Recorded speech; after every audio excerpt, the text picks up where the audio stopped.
Армысыздар, ардақты ағайын. Қазақ халқы батыр халық деген сөзді менсінбей, сырттай тұрмақ, бетіңе бажырайып тұрып күлетін жағдай қазір өкінішке орай орын алып келеді. Қазір қазақтың жағдайы мүшкіл болып тұр.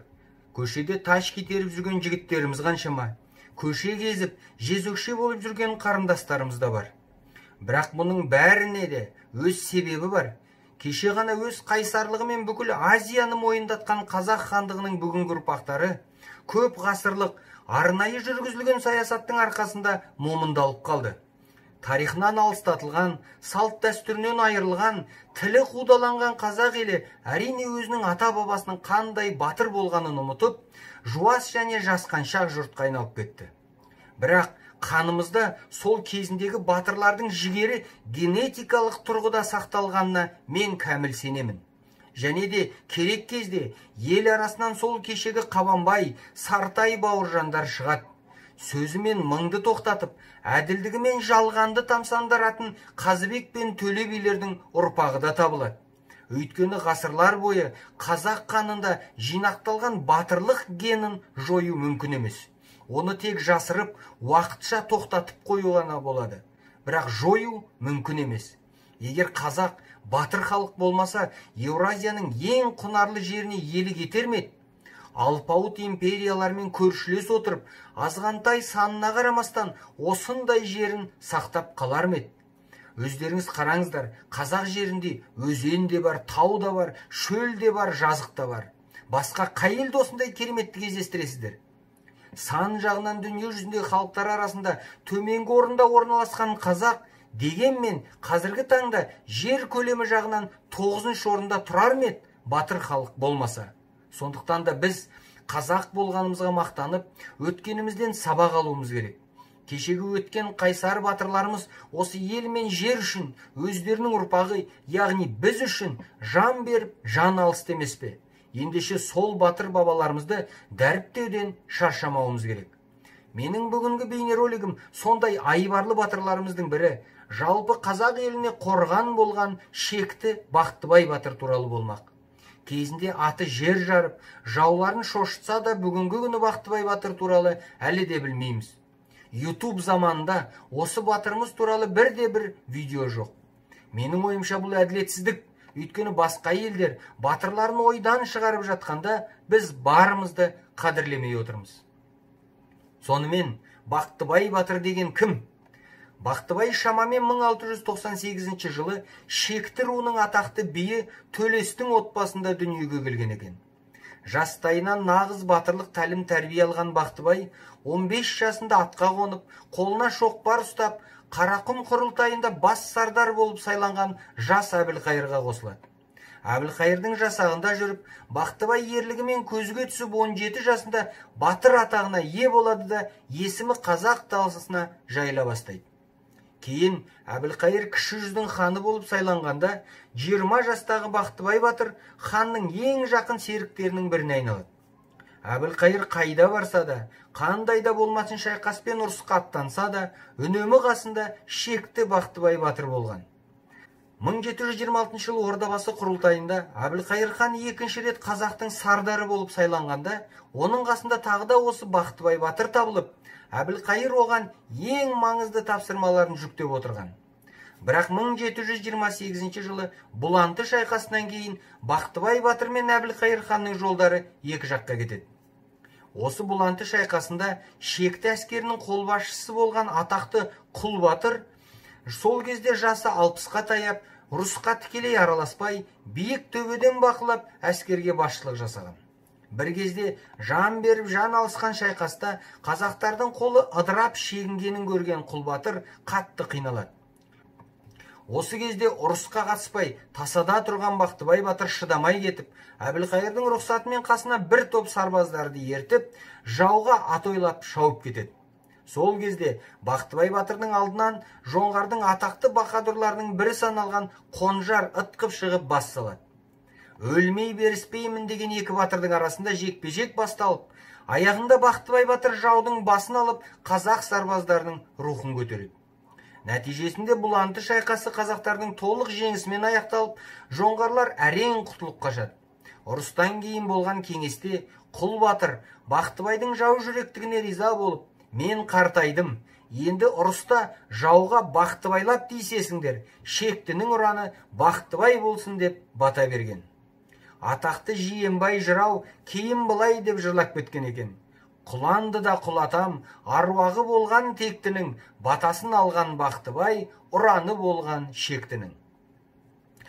Алайда айбарлы серігінен айырылғысы келмеген Әбілқайыр хан Құл батырдан Шектіге басқа батырды қолбасшы етуге сұрайды. Бірақ Құл батыр айтқанынан қайтпай, оны сол кеңесте отырған Тама Есет батыр қолдап, Әбілқайыр хан түбінде Бақтыбайды Шекті қолын басқаруға жіберуге мәжбүр болады. Міне осы сәттен бастап Бақтыбай батыр енді Шектінің бас батырына айналып, енді келесі ұрыстарға қолбасшы ретінде қатыса бастайды.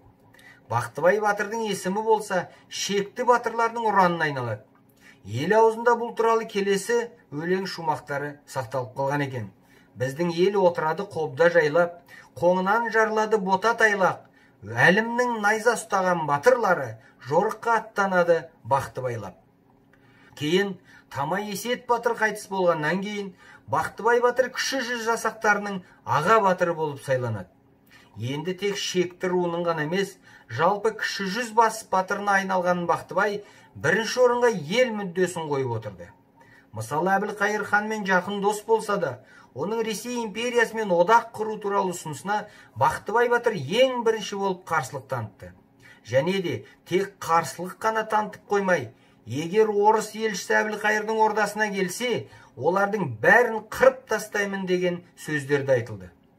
Шекті Бақтыбай батырдың қайсар мінезін жақсы білетін Әбілқайыр хан оны өзі көндіре алмайтынын түсінді. Ал Бақтыбай батырға тосқауыл болып, оны тоқтататын кіші жүзде екі адам болатын. Олар Табын Бөгенбай мен Тама Есет еді. Сондықтан да Әбілқайыр хан Тевкелев келерден бұрын Бөгенбай мен Есетті өз ордасына шақырып алып, ешқандай бодандық туралы сөз болмайды. Қазіргі қазақтың жағдайы өте мүшкіл. Тек Ресеймен одақ құру арқылы ғана аман қаламыз деп, екі батырдан Бақтыбайды көндіруді сұрайды. Сол кезде Табын Бөгенбай мен Тама Есет, егер бодандық туралы әңгіме болмаса, біз Бақтыбайды көндіреміз деп уәде береді. Содан кейін ғана Тевкелевтің хан ордасына келуіне рұқсат беріледі. Сөйтіп Табын Бөгенбай мен Тама Есет ағаларының өтінішін бұзғысы келмеген Бақтыбай батыр, орыс елшісі келе берсін, мен оған тиіспеймін деп серт етеді. Алайда 1734 жылы хан ордасына орыс елшісі Тевкелев келгенде, Бақтыбай батыр онымен бір дастарханда отырудан бас тартып кетіп қалады. Кейін орыс елшісі кеткеннен кейін Әбілқайыр хан Бақтыбай батырды тағы да ордасына шақырып, қазақты бодандыққа беру ойымда жоқ, тек қазір орысты пайдалану керек екендігін айтып, бітімге шақырады. Сонда ғана қайсар Бақтыбай батыр хан айтқанына құлақ асып, көптеген батыр билермен бірге Орынборға барып, одақ құру туралы шартқа қол қояды. Бірақ мен шартқа қол қойдым екен деп, Бақтыбай батыр орыстарды қазақ жеріне жібермеуге тырысты. 1732 жылы Бақтыбай батыр қазақ даласымен Хиуаға бара жатқан Ресейдің полковник Гербер басқарған сауда керуенін ұстап алып, оның 250 түйеге тиелген жүктерінің барлығын тартып алып, қазақтарға таратады. Онысымен қоймай, Бақтыбай полковник Герберді аямай сабап, орыс керуендері қазақ жерінен өту үшін міндетті түрде табанақы төлейді. Жергілікті қазақпен санасады. Егер оны жасамаса, орыстар қазақ жеріне аяқ баспайды деп, орыс патшасына сәлемдеме жолдап жібереді. Қалған орыс көпестері мен солдаттарын Бақтыбай батыр Хиуаға құлдыққа сатып жібереді. 1738, 1743, 1745, 1747 жылдары орыстың боданы болып отырған Еділ қалмақтарына Бақтыбай батыр жорықтар ұйымдастырып, қалмақтың быт-шытын шығарып талқандап отырған.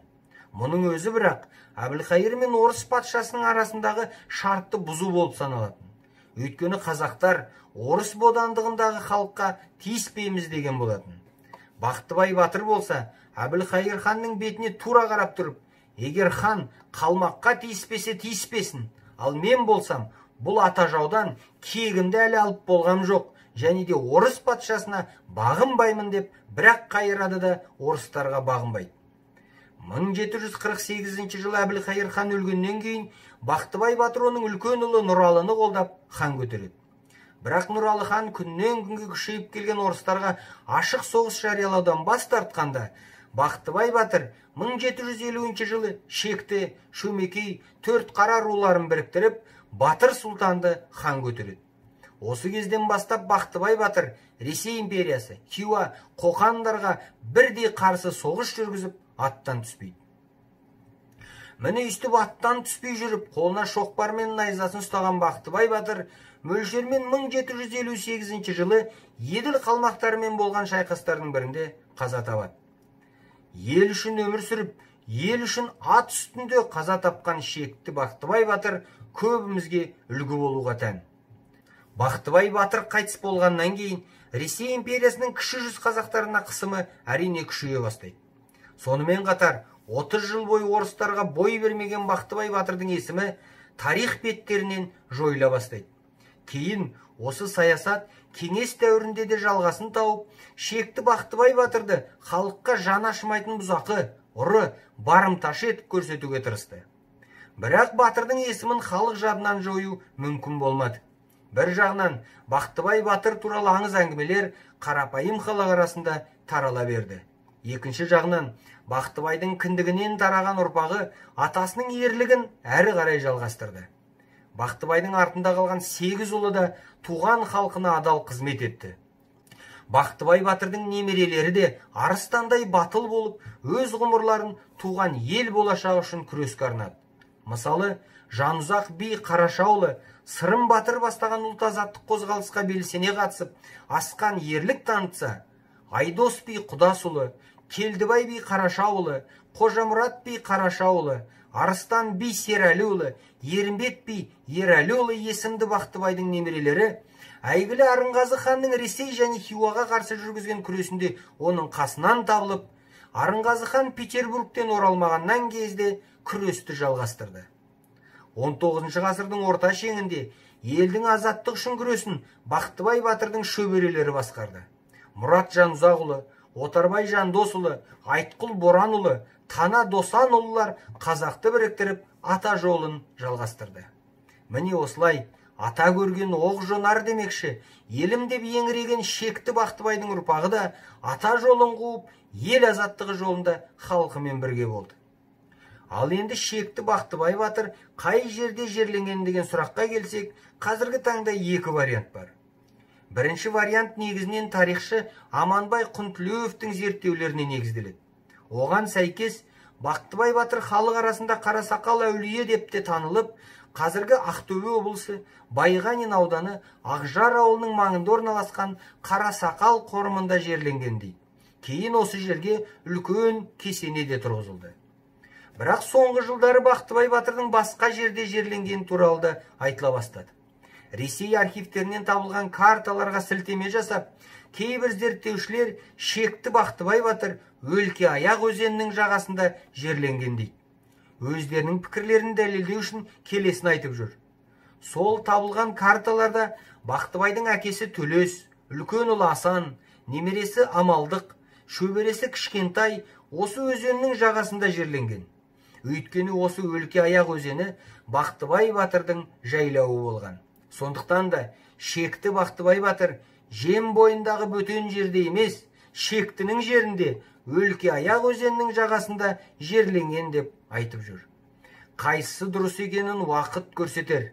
Ал қазір болса, біздің басты мақсатымыз Бақтыбай батырдың атақ даңқын, ел тәуелсіздік мен бостандық үшін жасаған қаһармандық ерліктерін жастарға насихаттап, көпке танытуымыз керек. Осы бейнероликті қазақтардың арасында таратыңыздар. Өйткені еліне қорған болған, еліне ұран болған Шекті Бақтыбай батырдың есімін қазақтар білу керек.